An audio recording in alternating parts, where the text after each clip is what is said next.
Good evening to all the students, class 8 students. This is Nishant sir welcoming you to the question answer session. This is on the screen showing chapter 2, The Sea by James Riggs. The question answer done by me. उम्मीद है आप लोगों ने कोशिश किया होगा घर पर. जिन लोगों ने नहीं किया खैर कोई बात नहीं, आप लोग यहाँ मेरे नोट्स से आप लोग ट्रेस आउट कर सकते हो, फिर कॉपी में नोट डाउन कर लो फटाफट. और जो लोग प्रैक्टिस किए हैं, जिन लोगों ने ट्राई किया है क्वेश्चन आंसर, वे लोग मिला लें, तो चेकअप कर लेंगे अपने आप को. देखो एक खास बात मैं आपको बतलाना चाहता हूँ क्लास 8 स्टूडेंट्स, जैसे कि आप लोग आज 8 क्लास में आप पहुँच चुके हो और 8 क्लास में आपको टीचर्स पर भरोसे नहीं रहना है कि क्वेश्चन आंसर वे करके देंगे आपको, ठीक है. क्लास 8 से बच्चों आपको खुद से क्वेश्चन आंसर का सॉल्यूशन करना चाहिए, खुद से प्रैक्टिस सॉल्व करना चाहिए, खुद से प्रैक्टिस हैबिट डालनी चाहिए क्वेश्चन आंसर को सॉल्व कर डालने की, ठीक है.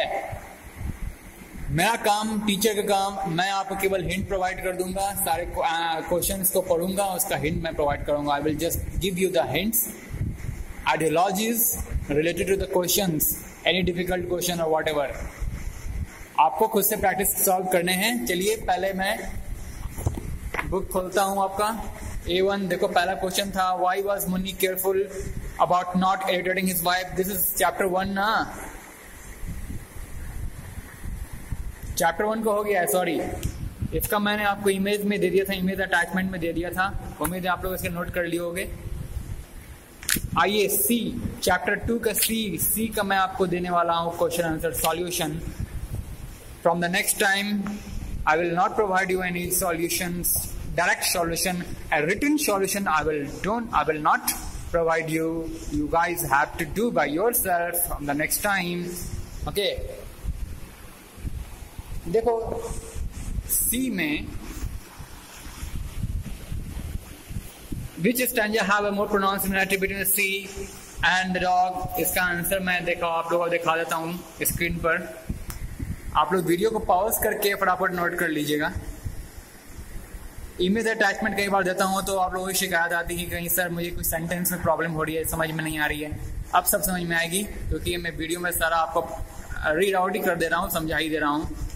तो पहला क्वेश्चन था, the first stanza, which stanza have more pronounce similarity between sea and dog. तो देखिए फर्स्ट स्टैंजा में है, The first stanzas have a more pronounced similarity between the sea and the dog as under. कैसे है देख सकते हो आप स्क्रीन पर. पॉज करके नोट डाउन करते लो फटाफट अच्छे से, फिर कॉपी में नोट डाउन कर लो. Similarly on the basis of their characteristics, color, size, shape.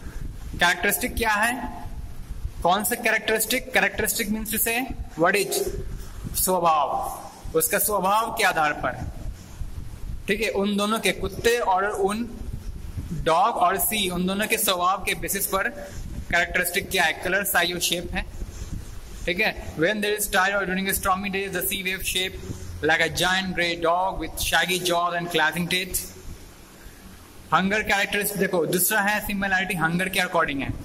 क्या है, the behavior of sea is similar to that of a hungry dog. It gnaws rumbling, tumbling stones and bones.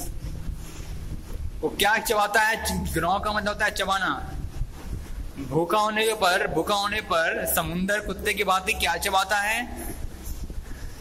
Rumbling tumbling stones and bones, ठीक है. Rumbling बताया था मैं आपको, गड़गड़ाने वाली, और फिर टम्बलिंग मतलब लुढ़कने वाली पत्थरों को और अपने अंदर अपने गर्भ में पड़े हुए मरे हुए समुद्री जीवों की हड्डियों को वो चबाता है. Hourly,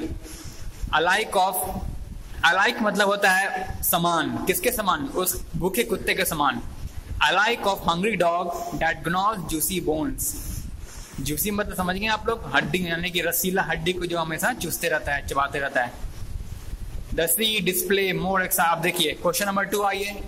when does the sea display more excitement. अब बताइए समुद्र बहुत ही एक्साइटमेंट और बहुत ही खुश मिजाज किस वक्त रहता है. According to the poem, The sea display more excitement in joyful mode. Joyful mode में जब वो होता है, बहुत खुश मिजाजी में joyful mode. when the night wind start blowing and the stars appear out of the stormy cloud. ये answer हो गया. चलिए क्वेश्चन नंबर 3 में आइए. What are the sensory images that are created in the poem? तो देखिए sensory image के बारे में यहाँ पूछा जा रहा है. इस पोएम में सेंसरी इमेज का इस्तेमाल किस तरह से किया गया है. देखिए आपके इस पोएम में जनरली साउंड इमेज को लिया गया है. सेंसरी इमेज क्या होता है?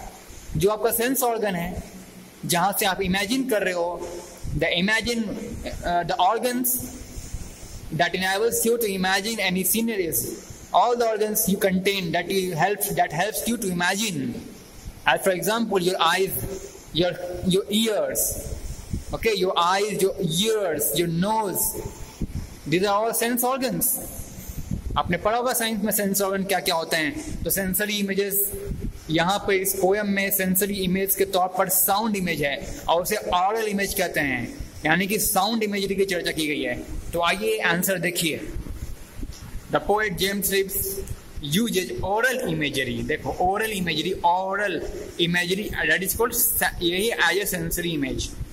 ऑरल इमेजरी को आप लोग साउंड इमेजरी भी कह सकते हैं. साउंड इमेज मतलब जो आपके भीतर आपके मन मस्तिष्क में एक आवाज का इमेज छोड़ जाता हो. इसका इस्तेमाल जेम्स रिव्स साहब ने अपने कवि में अपने इस पोएम में किया है.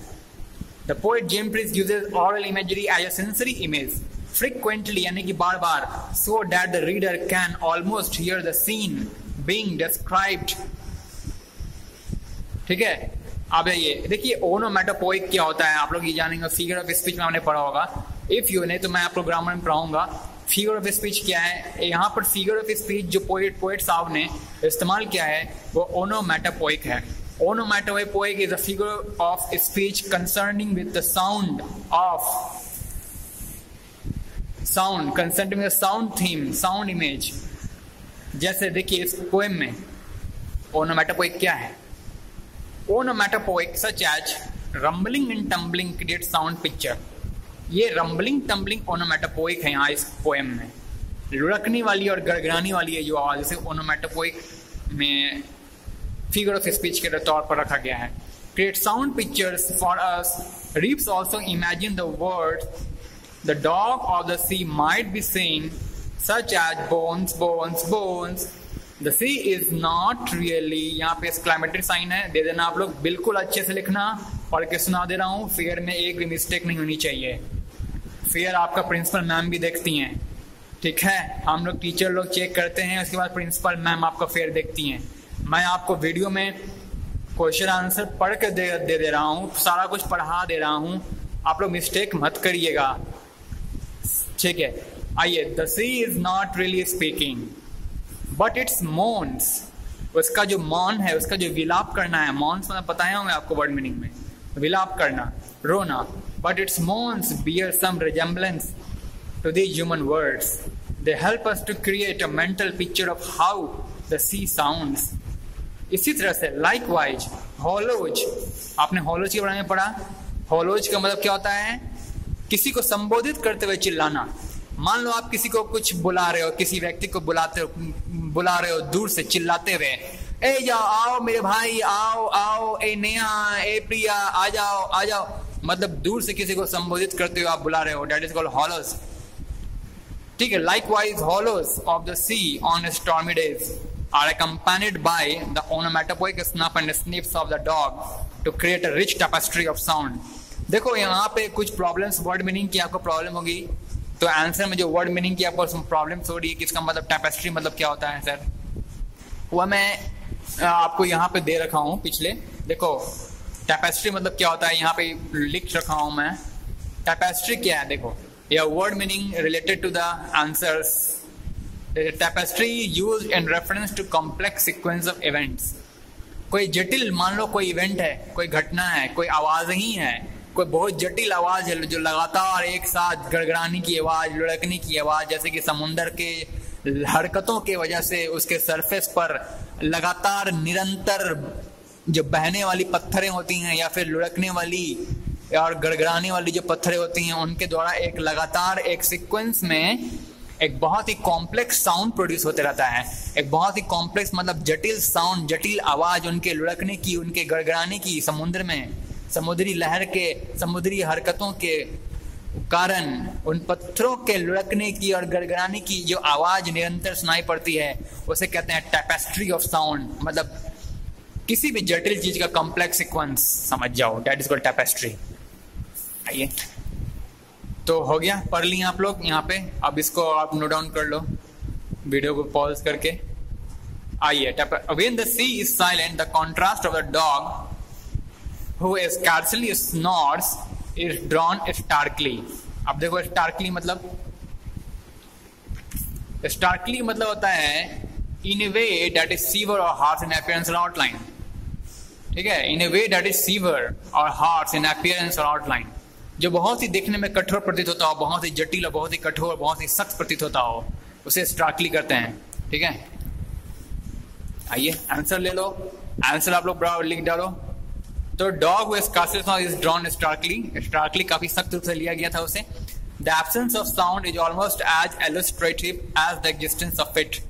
साउंड का ना होना बिल्कुल ऐसा था जैसे कि मान लो उसकी वजूद है। साउंड बिल्कुल इस प्रकार से आपको इलस्ट्रेट हो रहा था मानो जैसे कि वो है, उसका अस्तित्व है। आगे बढ़ते हैं क्वेश्चन नंबर 4 में। How do the moods of the sea correspond to human moods.